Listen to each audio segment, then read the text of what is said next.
Hello YouTube. Hi everybody.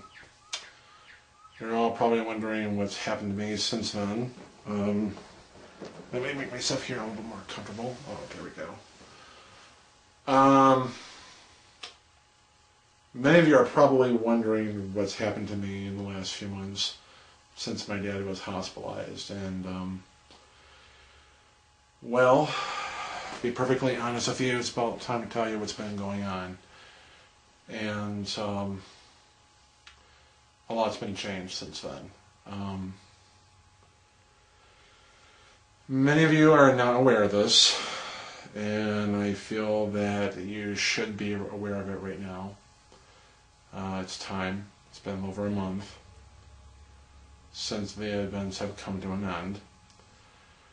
And I'll tell you what I mean by that in just a second. On December 24th, my dad was taken to the hospital at Mount Clemens Regional in Mount Clemens, Michigan. Michigan is my home state where I'm from. He was taken from my brother's house to the hospital because his lips was turning blue. And it looked like he was having an oxygen breathing problem at that point. I had documented on YouTube in the past year or two about the health problems in my dad's deteriorating condition overall. And the culmination of the events that followed, well, you can take it what you will, but it is what it is. My dad was in and out of the hospital for over 3 weeks. The first time he was admitted, he was there for well over a week, actually 2 weeks. The doctors wouldn't tell us anything. We kept getting answers. His blood sugar level at one point was 400, around 470, then it went up to 500. He was in a condition called ketoacidosis. And what that means is his blood sugar was so high that he was not producing enough insulin in his body, but he was producing way too much glucose for his body to handle it. He was not urinating. That's also a big part of the problem, because his body was not flushing out the added glucose into his body. So therefore, he nearly went into a diabetic coma. The doctors wouldn't tell us anything. The nurses wouldn't tell us anything. His arms, his hands, and his legs looked pretty swollen. We didn't know what was going on at that time. In fact, Mount Clemens Regional Medical Center is a city-run government hospital that is so crummy, so crappy, that the quality of care there is so awful that it passes for medical care, when it really isn't. The weeks were going by. Over 2 weeks later, he was sent home. But let me preface this by saying that the day I went to see him, which was a Tuesday, he was sent home. Well, let me get back up here for a second. He basically was in his room. I went to visit him that day. I was told that he might be coming home on Thursday. I went to see him. The nurse was there. I demanded answers. I needed to know his vitals. Every day, so every time I was there, I was trying to get as much information as I can about his vitals, his electrolytes, his blood pressure, his heart rate, everything. And I mean everything. Well, about, I would say a few hours later, after I left the hospital, after I said my goodbye to Dad, I got a phone call from my mom telling me that they were releasing him. Well, Cuttis, bless me, they were just releasing him. Well, it turns out that when he got to the house, because it was over a couple of hours, they had to go through the discharge paperwork and all that nonsense. Oh, it gets better. When we got him into the kitchen, he could barely walk. And Mom tried to help him into the kitchen. His legs were so weak that he didn't have any muscle tone in his legs anymore. He had completely lost them. So I grabbed a chair, because he was on the verge of falling on the floor. Grabbed the chair. His ass fell onto the floor. And by the time I tried to get the chair to him, it was too late. He had already fallen on the floor. And maybe I wasn't quick enough or whatever, but the point is, I'm like, they released you in this condition. So we ended up pushing him, getting to scooch him to our house. Our house, for those of you who don't know, is a tri-level. And basically our tri-level is like this. We have a kitchen. This is the living room. Right next to it over here is the kitchen. Downstairs is what we call the family room, and there's the computer room. And then downstairs we have a basement. So we try to get him to the steps of the tri-level, right? My mom grabbed a cane that we had for a long time, and we got him. It was actually one of those metal canes, not a wooden one. So we managed to get him, because he needed to go to the bathroom. He had to crawl on the floor just to use a pee bottle. And the worst part about this is that the entire time, I'm thinking he should never have been released.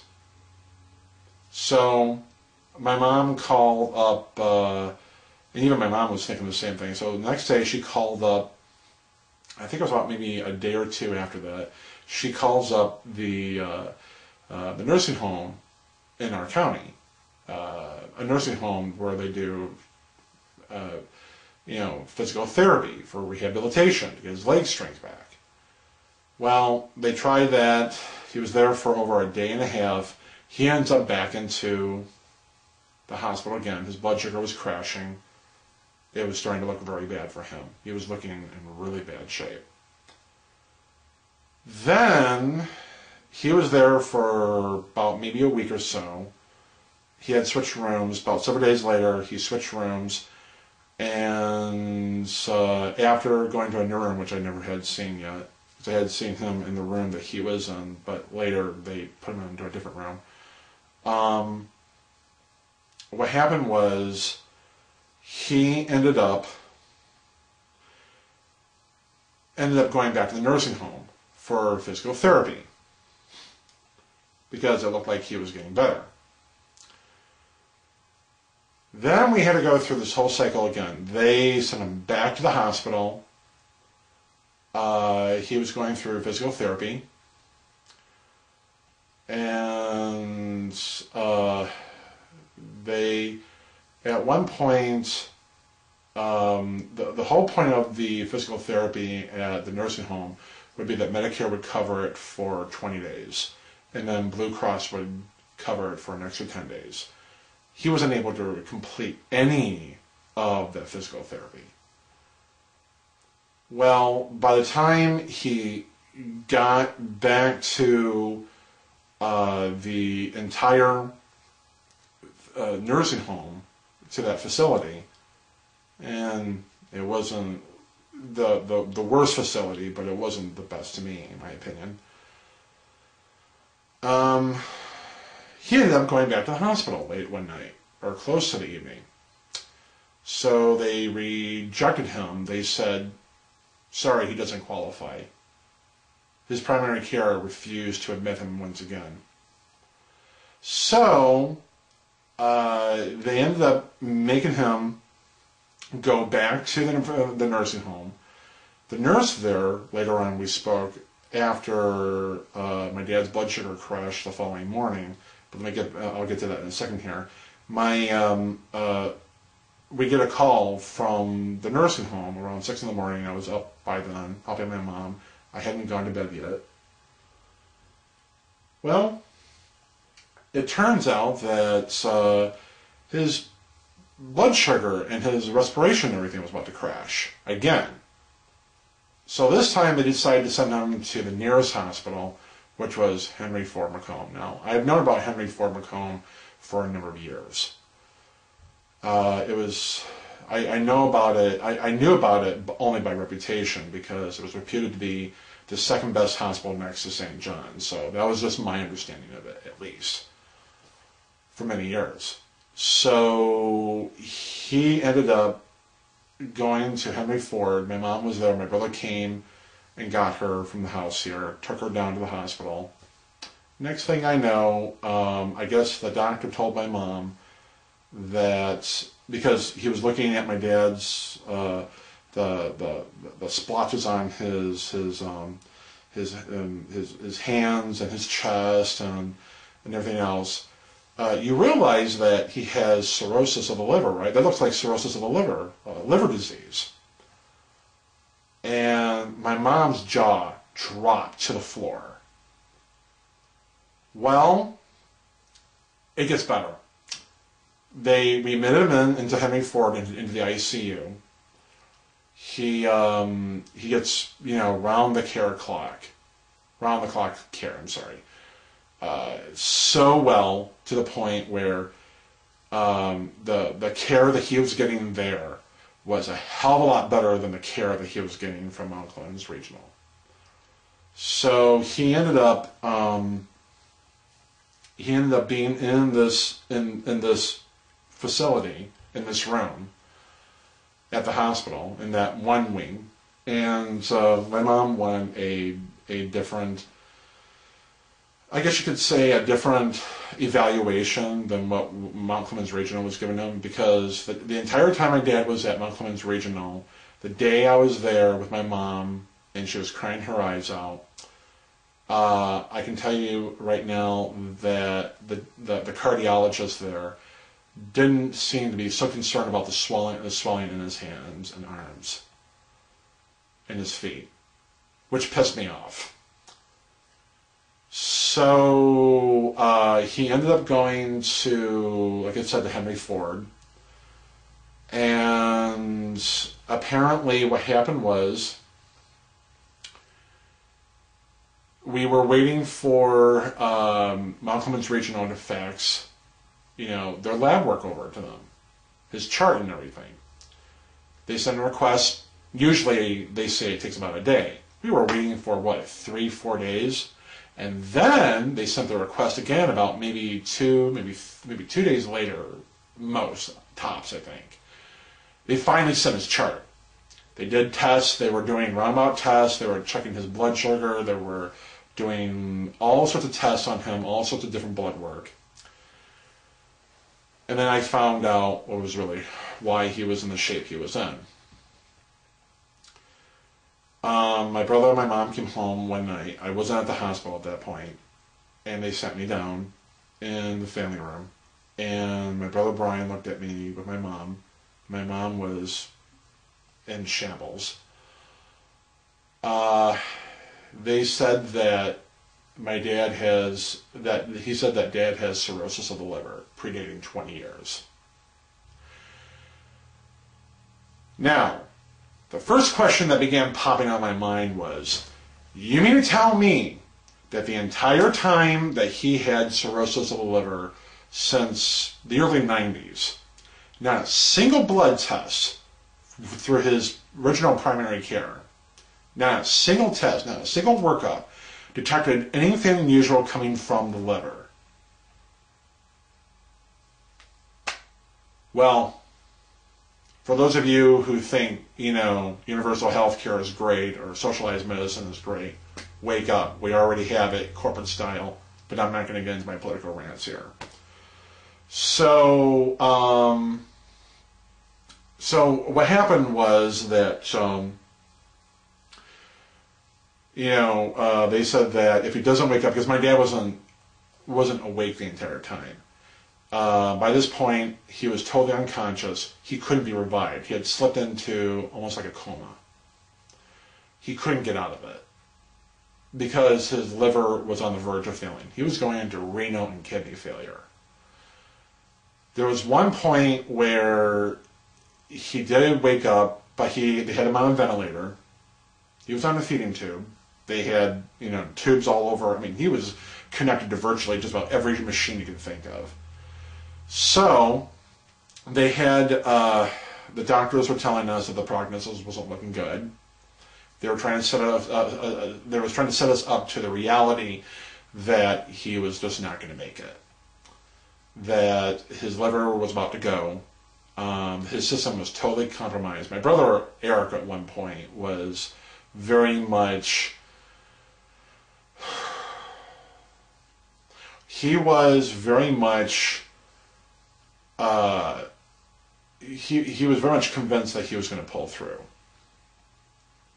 So we had a family meeting. We sat down at my brother's house, and we agreed to support my mom's decision 1,000% on anything she would do to act as a voice on my dad's behalf. Because when he was admitted to the hospital, even before that, even when he was alive and everything, when he was still, even when he was wide awake, he was basically, telling my mom, please don't let me die. Please do not let me die.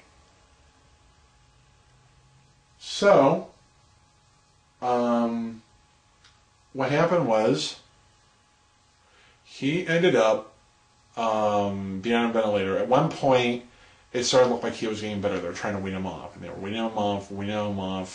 One day it was like for several hours. The next day it was for 8 hours. The next day it was for 3 days in a row. And he was off the ventilator. It looked like he was doing much better. Then came the day of the snowstorm. We were starting to have the snowstorm that night. And we couldn't go anywhere. We were like hit with not 3 inches, but more like well over a foot of snow. So, what happened was that my dad was not looking good the next 2 days later. He had already been stepped up to regular ICU because he was already in critical ICU. And he was in a different room. Then came the day he was about to crash again. They had to push him back down to to critical ICU. And what happened was at that point he started to get worse and a lot worse and a lot worse. And we were told by the doctors and the cardiologist that his quality of life was not going to be very good. We ended up seeing the doctor, the one in charge of the entire unit, on Wednesday morning. We went in, and apparently this was a progression of the breakdown of the liver for many years, and he had reached end-stage cirrhosis. Now, normally people think of cirrhosis, they think, oh, well, alcoholic. But you can get cirrhosis by other ways, like non-alcoholic cirrhosis, because of sugar, because of the diabetes, which is related to that, and high blood pressure, which is hypertension. Then all of a sudden, it really contributed to the amount of sugar, the foods that he was eating over the years. But nobody knew at that point. No one even suspected of cirrhosis the entire time. Had we known that he had liver problems over the years, we would have done things differently. We would have. How are we supposed to know that? And, I love the attitudes that doctors give people nowadays, saying, well, you should be asking questions. Well, how the hell are we supposed to know what to ask you if you don't give us the information? If we knew what was the problem with them, we wouldn't go to you guys in the first place. So, we were told that his prognosis was not looking good, his quality of life would be very poor, and that his life expectancy would be a matter of days to a few weeks, but it could be a lot sooner. So my mom, my brothers, and I, the immediate family, made the decision to put him to hospice. We'll turn off machines, and if he dies, he dies. Originally, we were fighting over whether to do home hospice here or, say, another type of hospice called Select, which is a different facility where people are going to die, and that was discussed, but my mom opted for home, for hospice, meaning hospice in the hospital. So he ended up, and then Friday morning, February 11th, because he had been admitted to Henry Ford on January 22nd, Friday, February 11th, which was over a month ago, my mom woke me up. My mom was in tears and told me that we have to get to the hospital now because the doctor is saying that he's not going to make it till Saturday, because we thought maybe if we could wait until Saturday that he would definitely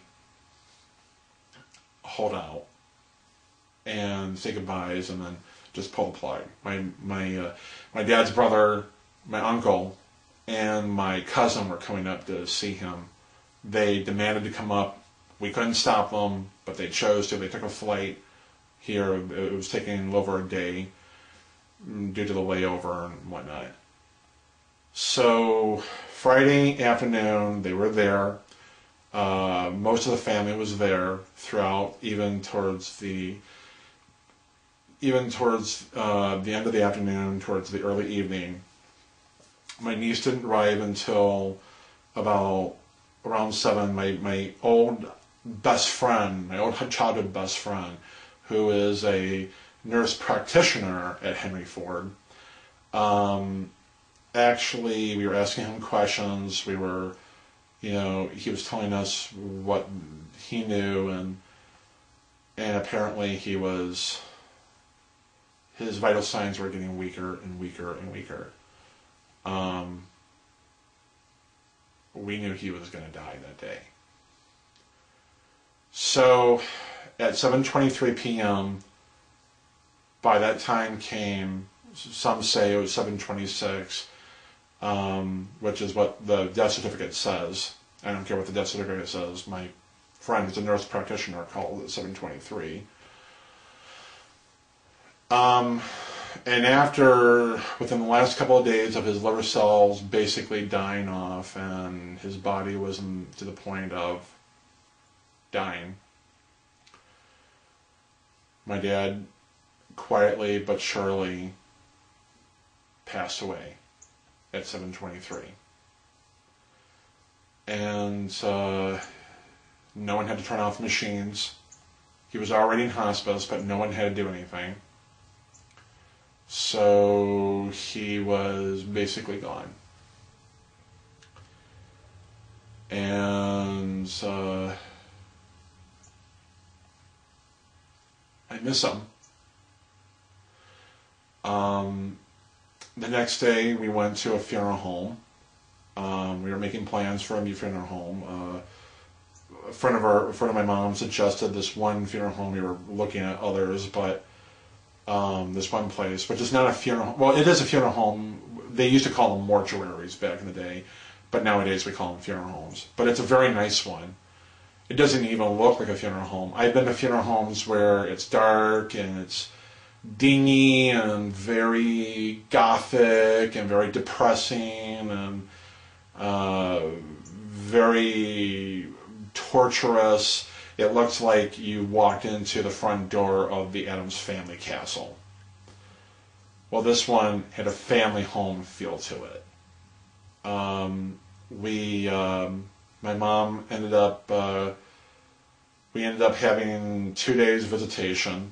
Usually it's 2 days for the 1 day for the visitation and the other is a funeral, but my mom wanted 2. We opted for the second day because it gave more people time to see him.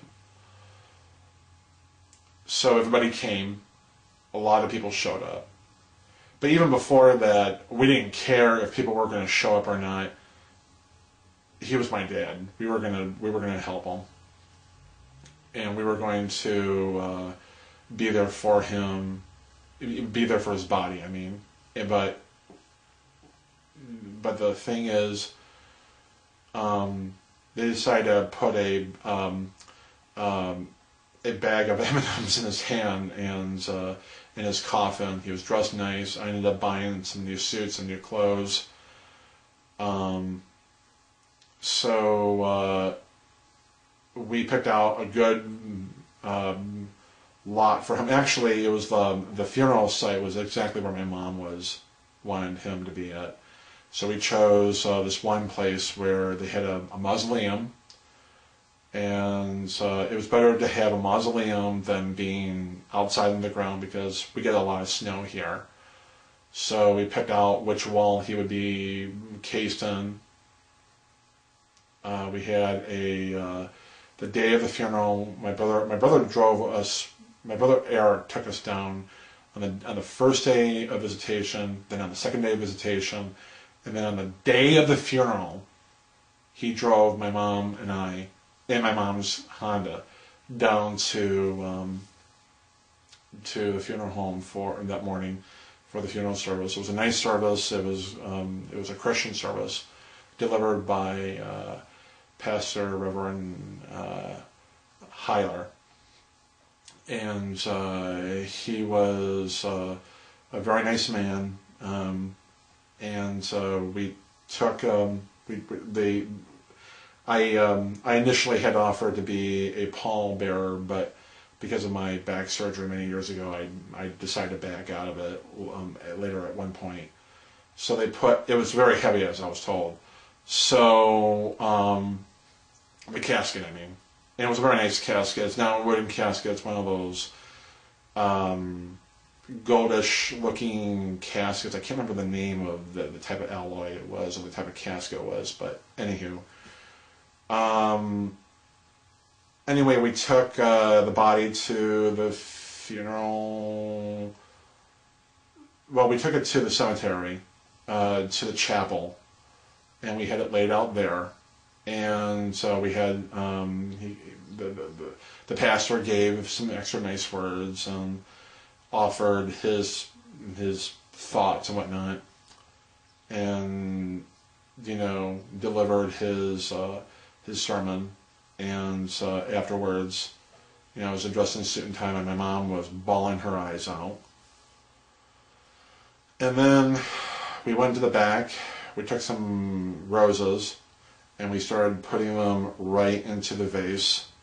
And they put his body into the wall in the mausoleum, and it's been closed shut ever since. And since then, it's been over a month. A lot has changed since then. It's not the same anymore without my dad. My mom and I could sue our primary care, but we don't have the money, number one. And where would that get us? And number two, we don't have any evidence. So how can we sue if we don't have any evidence and we don't have the money? So that's pretty much what's happened to my dad. And I know normally I wouldn't even do anything like this, but I felt that I owed you guys what was going on, and I think I have done that. I want to thank you guys for the last couple of years for all the wonderful comments about my dad that you have said to me. I love you all. He's already in the Summerland, and he's about to go into his next life. I was told by the gods of this. And rest in peace, Dad. Rest in peace. And that's all I got to say. I'll see you guys later, and I wish you all the best of luck. I'll still be on YouTube making more videos, and this is for you, Dad.